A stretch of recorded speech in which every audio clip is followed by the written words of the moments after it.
Vladimir Poutine vient de sortir des informations bouleversantes. Personne ne s'y attendait. C'est choquant. Je pense que c'est très important de découvrir un tout petit peu. On ne s'y attendait pas. Vous savez, très récemment, quelques jours, les présidents africains sont partis en Ukraine, ensuite en Russie, dans l'espoir de pouvoir trouver un moyen, de discussion pour que les Russes et les Ukrainiens s'entendent, discutent et essayer de finir ce petit problème qu'ils ont. Je vous ai parlé récemment de l'histoire qui s'est passée avec l'équipe sud-africaine, arrivée à Varsovie, en Pologne. Malheureusement, ont été arrêtés à l'aéroport pendant plus de 24 heures. C'était humiliant, mais c'était ça la réalité. Donc, on dit la délégation africaine qui comprenait le président sud-africain, sénégalais, les Zambiens, ainsi que le premier ministre égyptien est arrivé à Moscou après la rencontre avec le président ukrainien Zelensky à Kiev. Le président sud-africain Ramaphosa a présenté une feuille de route en 9 points pour mettre fin aux hostilités, appelant les deux parties à la désescalade. Donc l'objectif était clairement de pouvoir chercher un moyen de trouver des compromis entre les deux présidents pour finir cette histoire. Parce que d'après certaines sources, on dit que l'Afrique reçoit beaucoup de grains venant de l'Ukraine, beaucoup de grains pour l'agriculture et tout le bazar. Et malheureusement, beaucoup de pays africains, d'après ces sources, seraient en difficulté pour l'instant sur le plan alimentaire à cause de ces grains qui ne sont pas accessibles, bloqués par Moscou. Alors, on espère que cette discussion essaye de décanter cette histoire pour permettre à ce que, cette free échange entre l'Afrique et l'Ukraine et la Russie continue, perdure comme dans le passé. Alors, malheureusement, cette réunion n'a pas marché. Ça n'a vraiment pas marché, pas comme on s'y attendait. Poutine a sorti des choses incroyables. Suivez. Devant Vladimir Poutine à Saint-Pétersbourg, en Russie, la délégation africaine, par la voix de Cyril Ramaphosa, a prôné ce samedi la fin de la guerre en Ukraine. Si certains pays africains refusent de condamner la Russie pour son agression, ils reconnaissent aussi que l'Afrique est durement touchée par les conséquences de l'offensive russe sur le commerce mondial. Nous pensons que le moment est venu pour les deux parties de négocier. Négocier la fin de cette guerre qui a engendré beaucoup d'instabilité et causé de nombreux dommages à plusieurs pays dans le monde.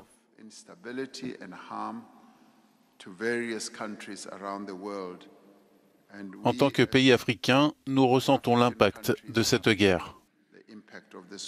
Les propositions de paix africaines se résument en 10 points, parmi lesquels notamment une désescalade des deux côtés. Un plan très difficile à mettre en œuvre selon le Kremlin.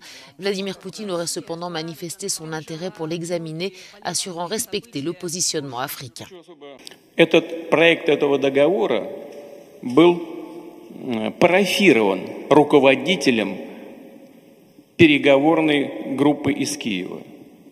Он поставил там свою подпись. Вот он. Он есть. Он так и называется. Договор о постоянном нейтралитете и гарантиях безопасности Украины. Именно о гарантиях, о которых вы сказали, уважаемый друг и президент Южноафриканской Республики. 18 статей. Более того, к нему есть еще и приложение. Они, знаете, сейчас даже не буду об этом говорить, они касаются и вооруженных сил, касаются других вещей. Все прописано до единиц боевой техники и до личного состава вооруженных сил. Вот этот документ. И он парафирован киевской делегацией. Подпись стоит. Но после того, как мы, как и обещали, отвели войска от Киева, киевские власти, как обычно, делают их хозяева, выбросили это все на свалку истории. Скажем так, аккуратно и постараюсь интеллигентно выражаться. La délégation africaine est arrivée en Russie au lendemain d'un déplacement à Kiev, en Ukraine, où ses membres ont eu, selon la présidence africaine, des discussions constructives avec le président Volodymyr Zelensky. Ce dernier a toutefois opposé une fin de non-recevoir à leurs propositions. Les dirigeants africains et russes ont par ailleurs affirmé leur volonté politique de poursuivre le dialogue. Un sommet Russie-Afrique est prévu fin juillet à Saint-Pétersbourg. Vladimir Poutine montre à tout le monde un document signé par l'Ukraine en Turquie, l'année passée déjà. Au début de la guerre, le document a été signé, ils ont eu des accords, ils se sont discutés. Il fallait que l'Ukraine, en effet, respecte certains éléments pour que la Russie respecte certains éléments. La Russie retire ses troupes de Kiev. Vous vous souvenez, à un moment, les troupes russes étaient déjà autour de Kiev, n'est-ce pas? Ils étaient déjà autour de la ville de Kiev. Et de manière très bizarre, on a entendu dire qu'il s'est retiré de Kiev. Et beaucoup de personnes disaient « Ah, c'est un retrait stratégique ». N'est-ce pas? Vous vous en souvenez? Retrait stratégique. Certains médias disaient les Russes avaient peur, signé en secret, en tout cas en confidence entre la Russie et l'Ukraine, disant que les Russes devraient retirer leurs troupes. C'était en mesure de bonne volonté, de bonne foi. Ok? Poutine a montré pour la première fois, par de bonne foi, nous allons retirer nos militaires.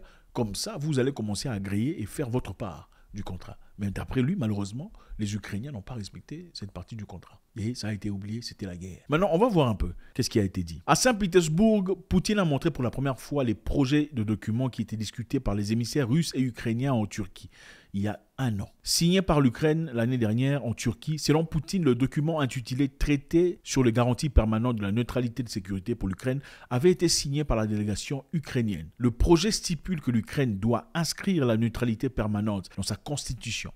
La Russie, les États-Unis, la Grande-Bretagne, la Chine et la France sont répertoriés comme garants. S'exprimant samedi, Poutine a déclaré que l'Ukraine était responsable du sabotage des négociations. Après avoir retiré les troupes de Kiev, comme nous l'avions promis, les autorités de Kiev avaient jeté le projet de traité dans la poubelle de l'histoire, a-t-il déclaré. Où sont les garanties qu'ils ne renonceront pas aux accords à l'avenir ? Dit Poutine. Cependant, même dans cette circonstance, nous n'avons jamais refusé de mener des négociations. Donc il dit, où sont les garanties s'ils ont rejeté ce qui s'est passé dans le passé, les accords du passé? Alors, on va un peu voir qu'est-ce qui s'est passé. Pourquoi est-ce que Kiev a changé de Kazakh? Qu'est-ce qui s'est passé en réalité? En réalité, l'Ukraine était prête à négocier. Ils avaient déjà négocié et signé un papier. Mais qu'est-ce qui s'est passé? Je ne sais pas si vous en souvenez. Il y avait la présence de Boris Johnson qui est parti faire un voyage à Kiev. Vous vous en souvenez? Boris Johnson à Kiev. Les gens vous étaient curieux de savoir ce qui se passait. Beaucoup pensaient que c'était par soutien. Ils voulaient soutenir l'Ukraine, juste passer son soutien. Mais en réalité, ce n'est pas ça. Il y avait Boris Johnson, suivi de Nancy Pelosi des États-Unis, ensuite Anthony Blinken et Ursula von der Leyen. Et d'après ces sources, on dit que ces personnes sont passées là-bas. Et après leur départ, l'Ukraine s'est mise à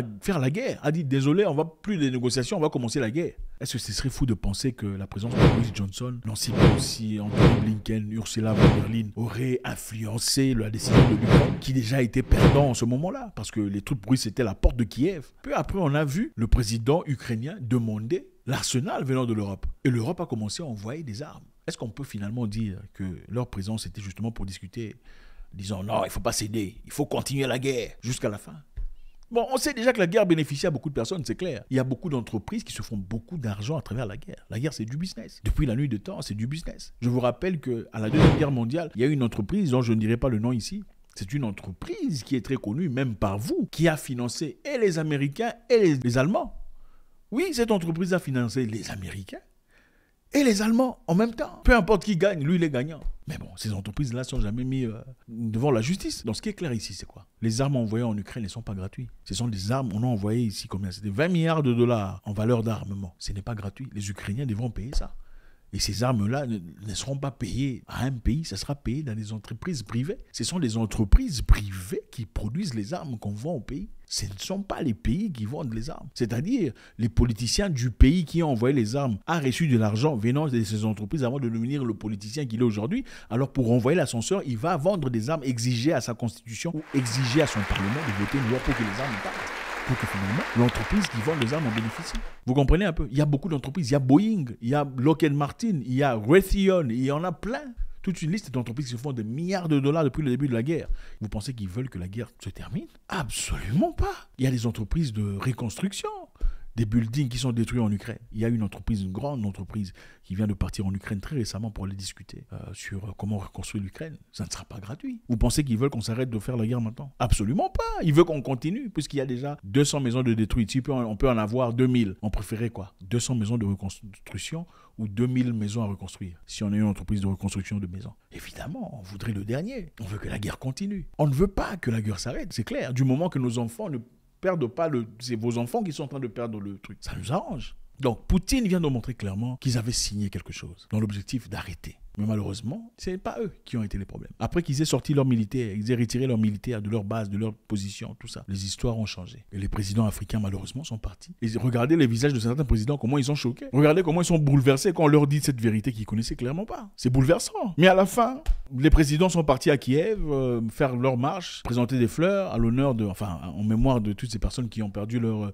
Bon, c'est honorable, il faudrait respecter ça. Mais bon, ça fait réfléchir aussi quand même. Il y a un moment en France, vous vous en souvenez, pendant pendant Charlie Hebdo. Il y avait des présidents africains qui sont partis pour aller pleurer. Certains ont pleuré à la télévision. Des présidents africains ont pleuré. Mais en attendant, les choses qui se passent en Afrique, on ne voit jamais ces présidents pour aller marcher en mémoire de toutes ces personnes qui perdent leur...